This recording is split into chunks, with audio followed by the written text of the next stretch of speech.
Have you ever wondered why some people command respect the moment they walk into a room, while others, no matter how talented, seem invisible?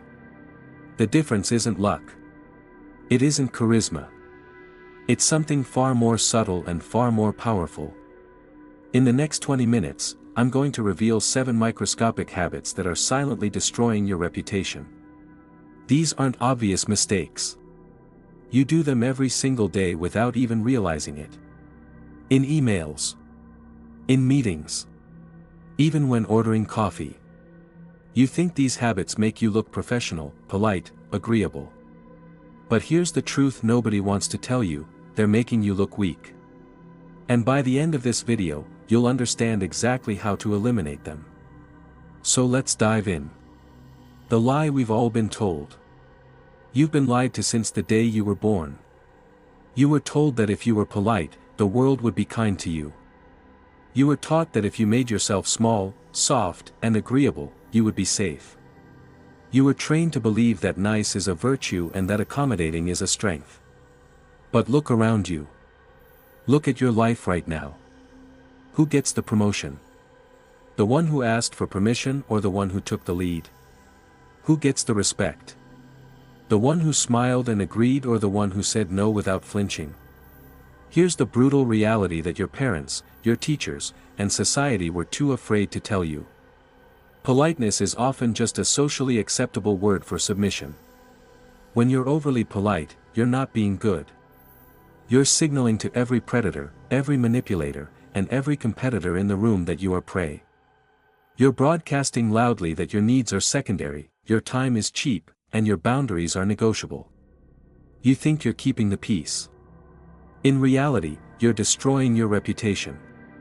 You're eroding your authority and you're training people subconsciously to treat you like a doormat. If you've ever felt ignored, talked over, or undervalued, it's not because you aren't talented. It's because your behavior is betraying you. What we're about to dismantle are 7 specific habits. Tiny microscopic behaviors that you do every single day without thinking. They're destroying your reputation faster than any scandal ever could. They're draining your status leak by leak until there's nothing left but a shell that people feel comfortable ignoring. If you can eliminate just 3 of these habits, the way people look at you will change overnight. They won't know why. They won't be able to put a finger on it, but they will feel a shift in the air pressure when you walk into the room. But be warned, this isn't about becoming a jerk. This isn't about becoming a villain. It's about something far more dangerous. It's about becoming real. And for a society addicted to fake pleasantries, nothing is more terrifying than a person who no longer feels the need to pretend. Let's begin. Habit 1, the apology reflex. If someone bumps into you on the street, what's the first word out of your mouth? Sorry. If the waiter brings you the wrong order and you have to send it back, how do you start that sentence? Sorry, but. If you need to ask a question in a meeting, do you say sorry to interrupt? Stop it. You're bleeding power. You think you're being polite. You think you're diffusing tension. But what you're actually doing is broadcasting a signal of total inferiority. In the animal kingdom, when a wolf exposes its throat to the pack leader, it's an act of survival. It's saying, I am no threat. Do not hurt me. When you apologize for things that aren't your fault, for existing, for taking up time, for requiring space, you're exposing your throat. You're training the world to view you as a burden. Think about the economics of language. An apology is an admission of guilt. It's a debt you pay to balance the scales of social interaction. But if you apologize when you're not guilty, you're paying a debt you don't owe. And inflation hits your reputation hard. If you're sorry for the rain, sorry for the traffic, and sorry for asking a question, your sorry loses all value. So when you actually make a mistake, a real consequential error, and you apologize, it means nothing. You've already spent your apology budget on someone stepping on your toe. This behavior stems from a deep-seated fear of conflict. It's a fawn response.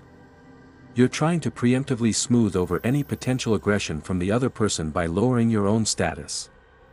But here's the dark psychological reality. People don't respect those who lower themselves. They despise them.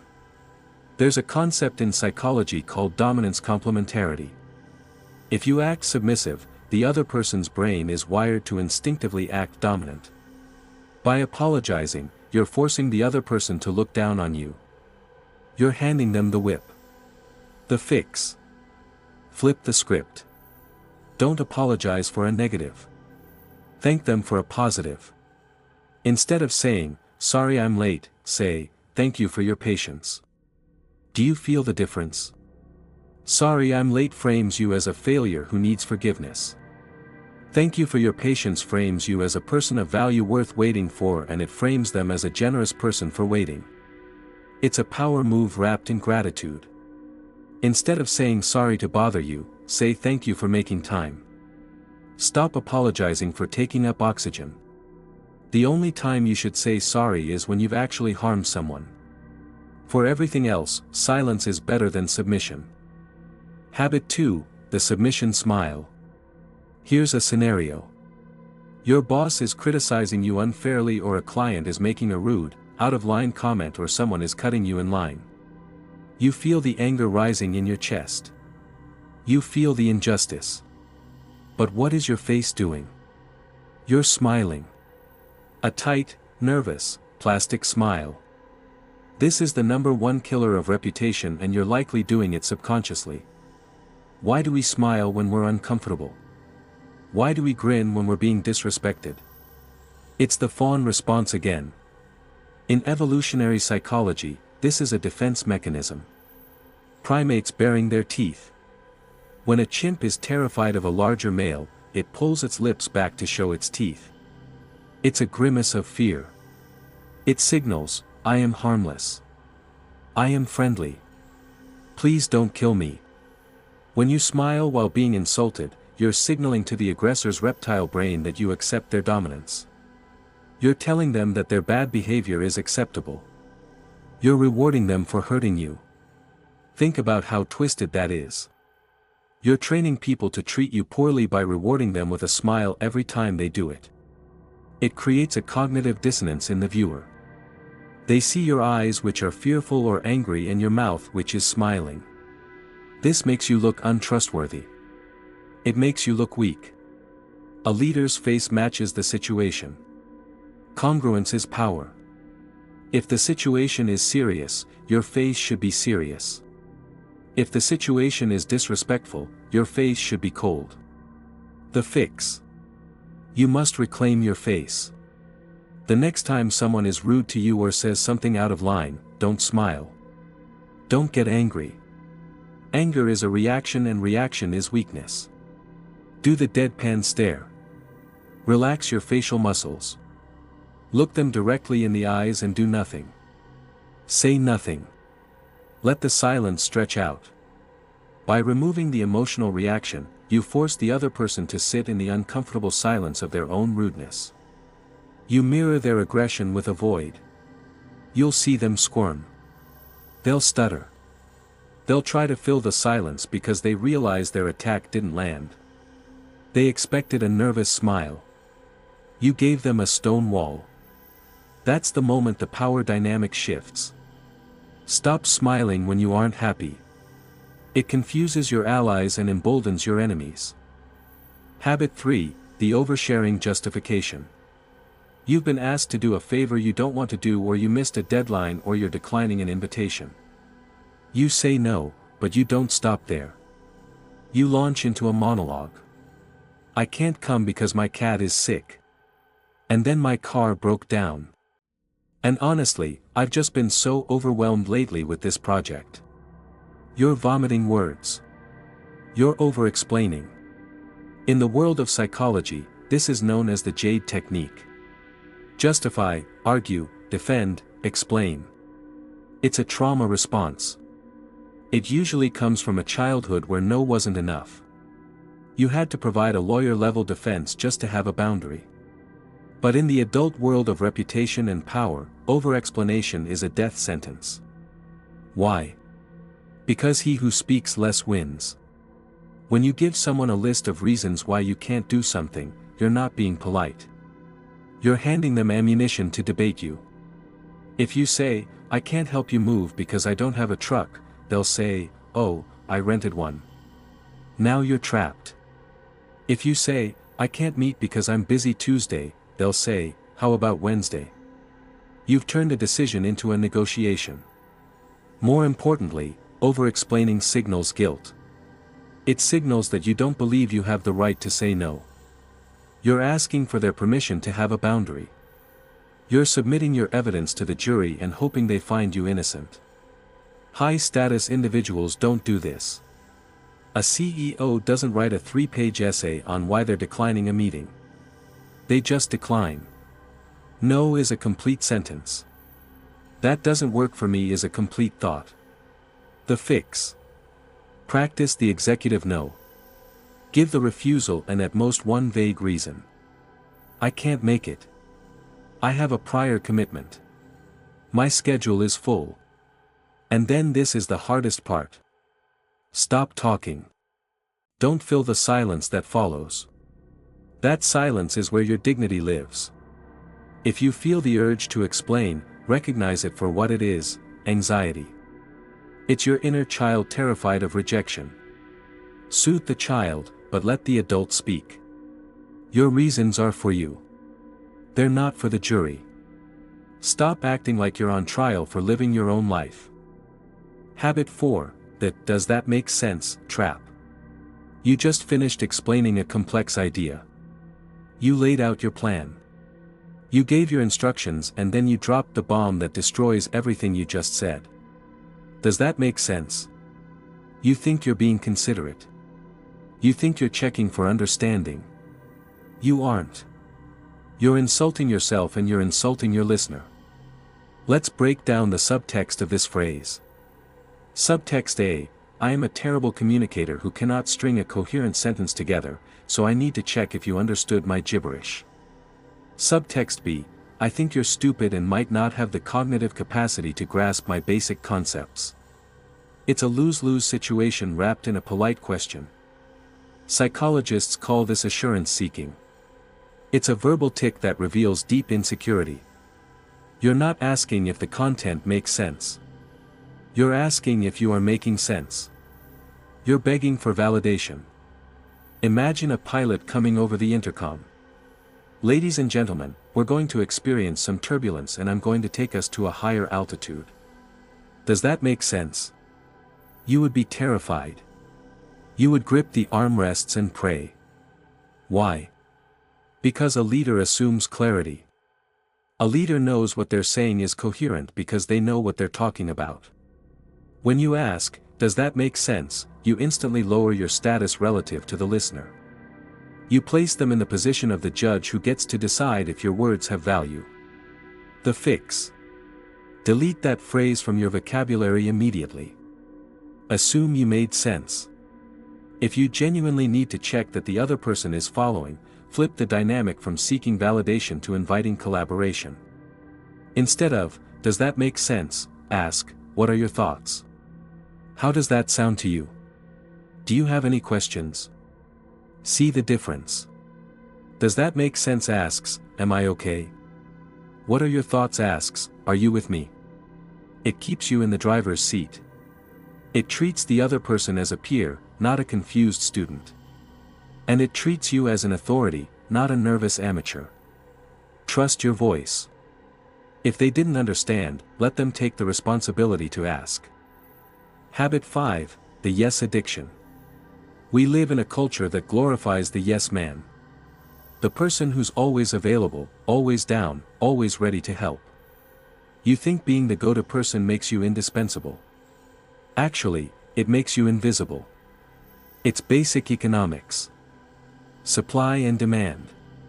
If the supply of your time is infinite, if you say yes to every coffee chat, every extra project, every favor, the value of your time drops to zero. Scarcity creates value. Gold is valuable because it's rare. Air is vital, but it's free because it's everywhere.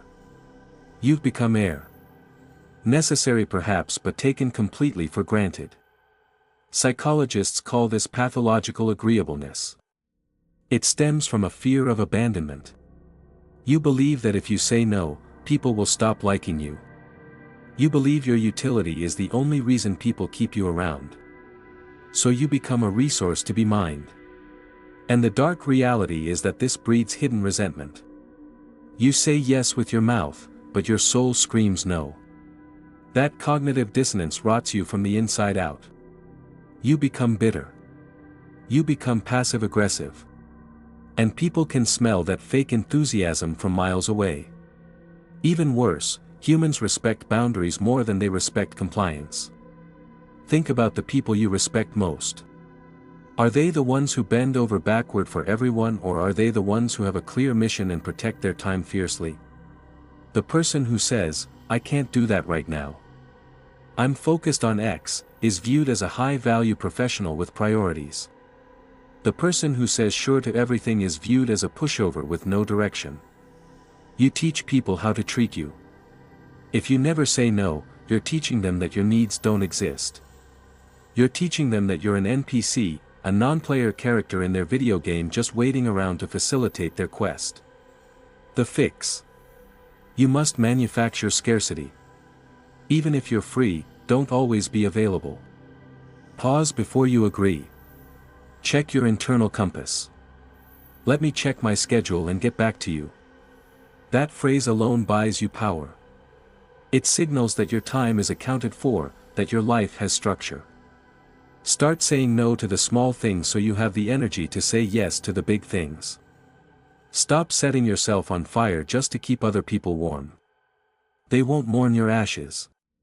They'll just look for another log to burn.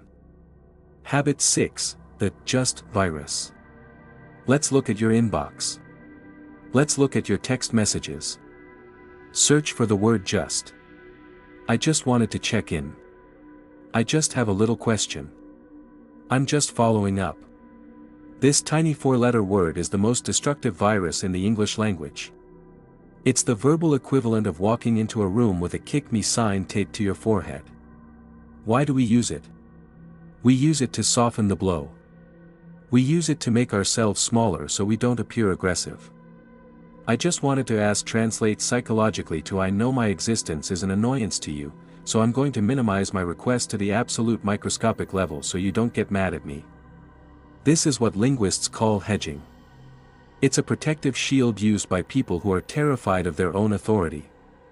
But here's the irony. When you use qualifiers like just, sort of, kind of, or maybe, you signal to the listener's primal brain that you don't believe in what you're saying. And if you don't believe it, why should they? If a surgeon walked in before your operation and said, "I'm just going to sort of try to fix your heart today," you would run. You want a surgeon who says, "I am going to fix your heart." Certainty is safety. Ambiguity is danger. When you hedge, you're not being polite. You're being unsafe. You're making the people around you anxious because they can't feel your backbone. Psychologically, humans naturally value confidence over competence. It's a nasty cognitive bias, but it's real. When you minimize your speech, people subconsciously assume your value is minimal too. You're framing your request as a burden before they even hear it. The fix. Go on a just detox for the next 7 days. Delete the word just from every email and text before you hit send. It will feel aggressive. It will feel rude. You'll type, "I am checking in on the report," and your brain will scream too harsh and add just. Resist that scream. I am checking in on the report.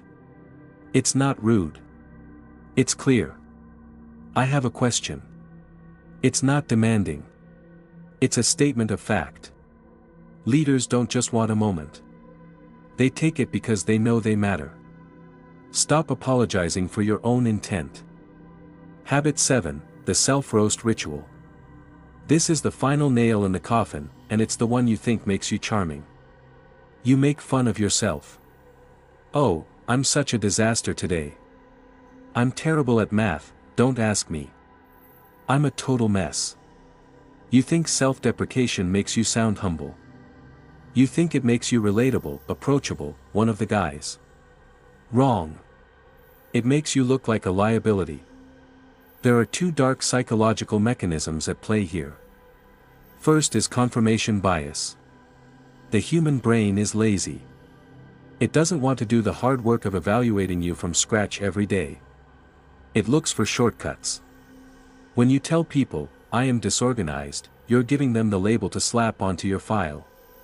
Once you label yourself, the people around you subconsciously start filtering your actions to match that label. If you drop a pen, they think, "See, he said he was a disaster."